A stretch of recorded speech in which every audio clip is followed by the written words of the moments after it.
Hello all and welcome once more to the Football Uncovered channel, where we take a look at the highs and lows of players, managers and clubs and delve into their history and biggest triumphs. Today's topic is a manager who is more well known for his personality than his tactics and trophies, Mr. Sean Dyche. Dyche has managed for over 10 years to apply what is best known as the Brexit ball, and even stated himself he isn't into the flashiness of tiki-taka or gegenpressing and just wants to win. So let's take a dive into the utter woke nonsense man himself, Sean Dyche.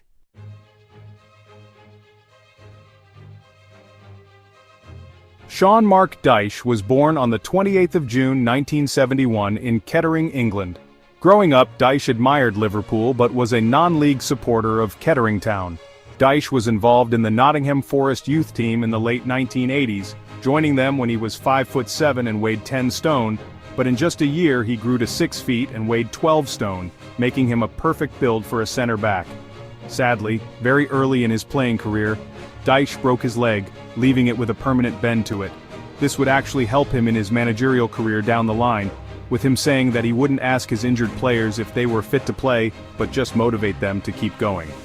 Dyche would also be present at the tragic event that was the Hillsborough disaster, as he was traveling with the Forest youth side, an event he's never likely to forget, stating, "It is difficult to find the words to describe the sadness of what took place." Sean would leave the Forest youth setup in the early 1990s, signing for Chesterfield, where he would play for most of his career and later become captain. He would also be a part of the side that made it to the 1997 FA Cup semi-finals, where he would score a penalty to put the side up 2-0, but they drew the game 3-3 and lost the replay 3-0. Dyche would leave Chesterfield in 1997, having made 231 appearances and scoring 8 goals for them, before departing to Bristol City, and helping them achieve promotion to Division 1 in his first season before being relegated the following season. Dyche would go to Luton Town on loan during this time, where he'd only make 14 appearances but would score against Gillingham in a 1-0 win. Dyche would leave Bristol at the end of the season, signing for Millwall, where the team would win promotion to Division 1 in 2001, and almost get Premier League football the following year, missing out to Birmingham City in the playoffs. In 2002, he began his 3-year spell at Watford, with his final year as captain for them. Sean would sign for his last club in 2005, Northampton Town, and was involved in their promotion to League Two in the 2005 to 2006 season, until he fell out of favor in the following season after the appointment of Stuart Gray, and was released at the end of the season and decided to retire.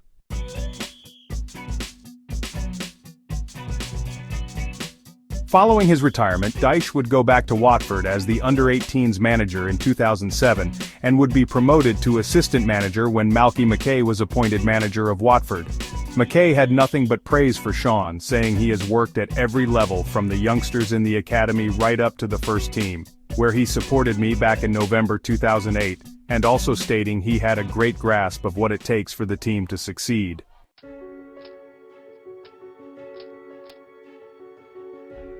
But after 2 years, Mackay would leave Watford for Cardiff City, and Dyche would be appointed as first-team manager in June of 2011. Dyche's first season of managing would see Watford finish 11th in the Championship, their best finish in 4 years. But after only 1 season, Dyche would be let go due to a change of club ownership. Many were shocked by the dismissal, as he had just given Watford their best season in recent times. But the appointment of Gianfranco Zola was too much of a good opportunity for the Hornets to pass up on.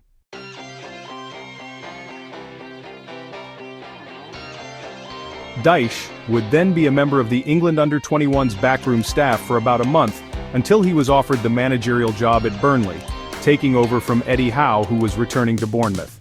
Heading into the 2014 to 2015 season, the club was about to enter their 4th consecutive season in the Championship, and was seen as a relegation candidate. Sean had a small budget to work with, and had to deal with the departure of Burnley's top scorer from last season, Charlie Austin, who had moved to Queen's Park Rangers. The hole left by Austin was filled by Danny Ings and Sam Vokes, who would score 41 goals between them that season, and help Dyche in his first full season as manager secure a 2nd place finish and see them be promoted to the Premier League. Sean would only field 23 players, which was the joint lowest throughout the Championship, and paid 1 transfer fee for striker Ashley Barnes for £400,000.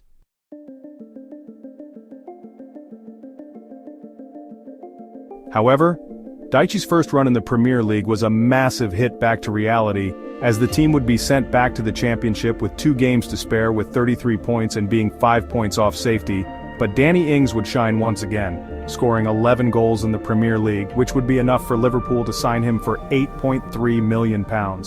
Burnley had a taste of Premier League football and wanted it back, so the 2015 to 2016 season was crucial if they wanted more.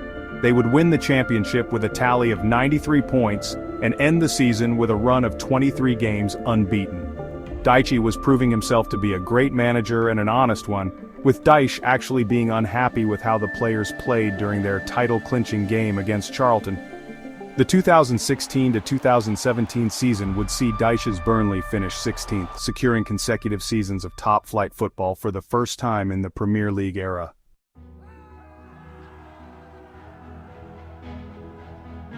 But his wonders for Burnley wouldn't stop there.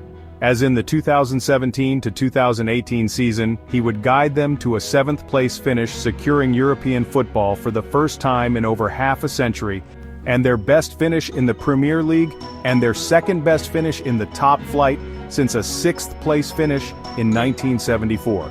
Dyche was awarded a new contract that would keep him there until the summer of 2022, and a local pub was even renamed the Royal Dyche in honor of the European football prospect. However, Burnley was eliminated in the playoff rounds by Olympiacos after beating Aberdeen and Istanbul Başakşehir, but this didn't dishearten him or the fans as they applauded Dyche after the defeat.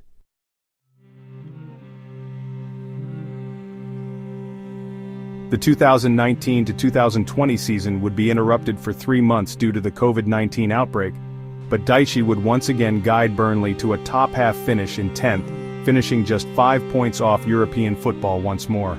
Dyche was adored by the fans at this point, as he had built the club as a Premier League regular now, and he wanted to keep it that way.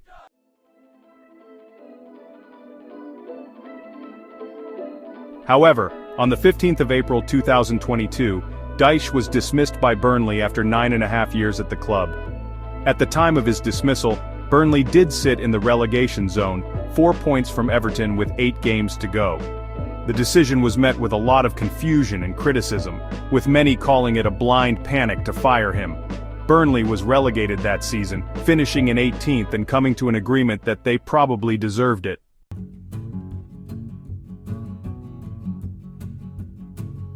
However, this would not be the end of Sean Dyche, as on the 30th of January 2023, Everton would appoint him as manager to replace Frank Lampard, and in his first game in charge, he would beat league leader at the time, Arsenal, 1-0.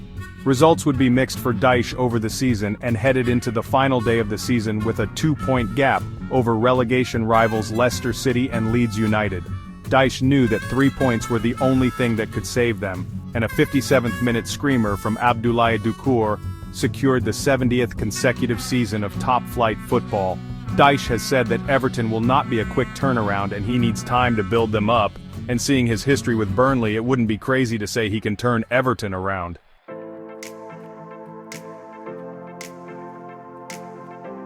So here's a look into the history of Sean Brexit Ball Dyche, and how he has cemented himself as one of the best managers in the Premier League. So who would you guys like to see next, or any teams or players you guys let me know in the comments. And if you liked the video, why not subscribe? Until next time, goodbye.